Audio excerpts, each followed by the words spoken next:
Hi all, welcome to our YouTube channel, The Whole Kit and Caboodle. നമ്മൾ ഇന്നിവിടെ നോക്കുവാൻ പോകുന്നത് നമ്മുടെ ജൂലൈ മാസത്തിലെ ഒരു ജനറൽ റീഡിംഗ് ആണ് നോക്കാൻ പോകുന്നത്. അപ്പോൾ ഇതിനു വേണ്ടി ഒരു സ്പെഷ്യൽ സ്പ്രെഡാണ് നമ്മൾ ഇപ്രാവശ്യം എടുക്കുന്നത്. ഈ സ്പ്രെഡിൻ്റെ പേര് നെക്സ്റ്റ് സ്റ്റെപ്പ് ടാരോ സ്പ്രെഡ് എന്ന് പറഞ്ഞ സ്പ്രെഡാണ്.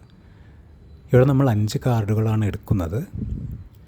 അപ്പോൾ ഇത് ഉദ്ദേശിക്കുന്നത് എന്താണെന്ന് വെച്ചാൽ നിങ്ങൾക്ക് ഈ മാസം ക്ലാരിറ്റി വേണ്ട ഒരു സിറ്റുവേഷനെ കുറിച്ച് ആലോചിക്കുക. അതിനുശേഷം നമ്മൾ 5 കാർഡുകളാണ് എടുക്കുന്നത്. അതിലെ ആദ്യത്തെ കാർഡ് ഇൻഡിക്കേറ്റ് ചെയ്യുന്നത് what is my next step, എൻ്റെ അടുത്ത സ്റ്റെപ്പ് എന്തായിരിക്കും. രണ്ടാമത്തെ കാർഡ് എന്ന് പറഞ്ഞാൽ ഇൻഡിക്കേറ്റ് ചെയ്യുന്നത് what do I have to change. So അതായത് നമ്മുടെ അല്ലെങ്കിൽ നിങ്ങളുടെ ഇതിലെ ശൈലിയിൽ എന്ത് മാറ്റങ്ങളാണ് കൊണ്ടുവരേണ്ടത്. മൂന്നാമത്തെ കാർഡ് എന്ന് പറയുന്നത് how can I change this, എനിക്ക് എങ്ങനെ ഈ മാറ്റങ്ങൾ എൻ്റെ ശൈലിയിൽ കൊണ്ടുവരാം. നാലാമത്തേതെന്ന് പറയുന്നത് what do I have to continue doing, മാറ്റം വരുത്താതെ എന്ത് ശൈലികളാണ് ഞാൻ കണ്ടിന്യൂ ചെയ്യേണ്ടത്.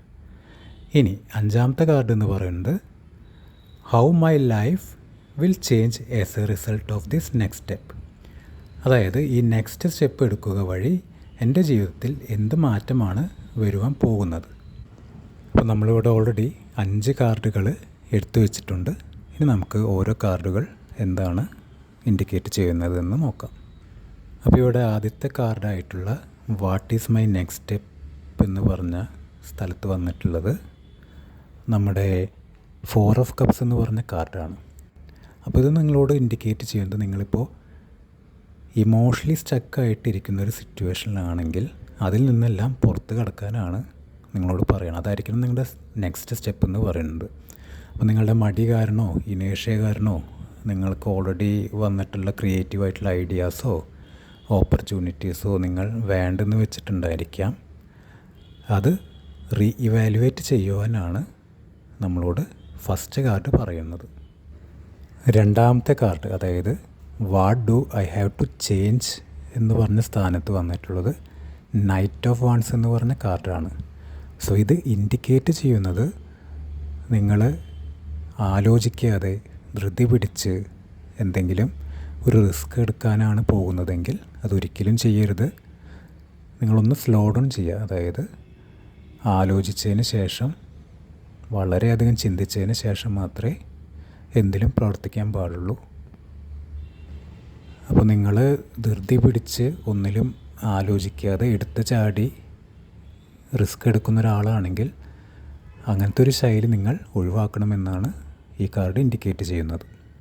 നമ്മുടെ മൂന്നാമത്തെ കാർഡായ how can I change this, അതായത് നമുക്ക് ഈ ശൈലി ഇപ്പോൾ നമ്മൾ മാറ്റണമെന്ന് വിചാരിച്ചിട്ടുള്ള ശൈലി എങ്ങനെ മാറ്റാമെന്ന് ചോദിച്ചപ്പോൾ കിട്ടിയിട്ടുള്ള കാർഡ് ടെമ്പറൻസ് എന്ന് പറഞ്ഞ കാർഡാണ്. അതായത് നമുക്ക് രണ്ടാമത്തെ കാർഡിൽ കിട്ടിയിട്ടുള്ളത് എന്താണ്, എന്ത് ശൈലിയാണ് മാറ്റേണ്ടത്, നമ്മുടെ എടുത്തു ചാടി പ്രവർത്തിക്കുന്ന ശൈലിയാണ് മാറ്റേണ്ടത്.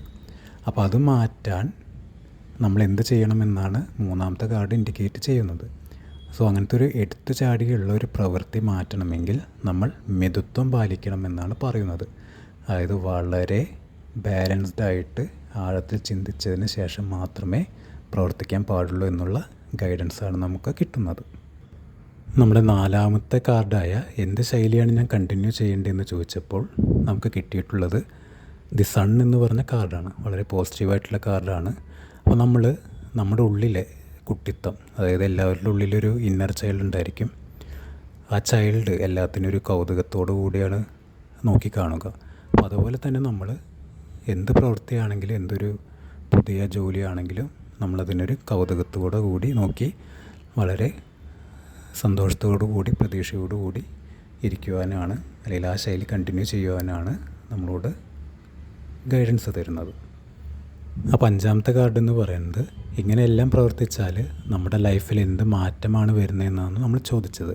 അപ്പോൾ നമുക്ക് കിട്ടിയിട്ടുള്ള കാർഡ് എന്ന് പറഞ്ഞാൽ 8 ഓഫ് സോർഡ്സ് എന്ന് പറഞ്ഞ കാർഡാണ്.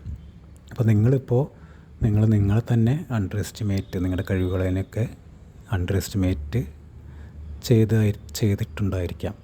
പക്ഷേ നമ്മൾ ഇതിൽ പറയുന്ന പോലെ പ്രവർത്തിച്ചാൽ നിങ്ങൾക്ക് ഇതിനെല്ലാം ബ്രേക്ക് ചെയ്തിട്ട്, അതായത് നിങ്ങൾ അണ്ടർ എസ്റ്റിമേറ്റ് ചെയ്തിട്ടുണ്ടെങ്കിൽ അതിനെല്ലാം മറികടന്ന് നിങ്ങൾക്ക് നിങ്ങളുടെ കഴിവുകളെ പുറത്തേക്ക് കൊണ്ടുവരാൻ പറ്റുമെന്നാണ് നമുക്ക് കിട്ടുന്ന ഔട്ട്കം.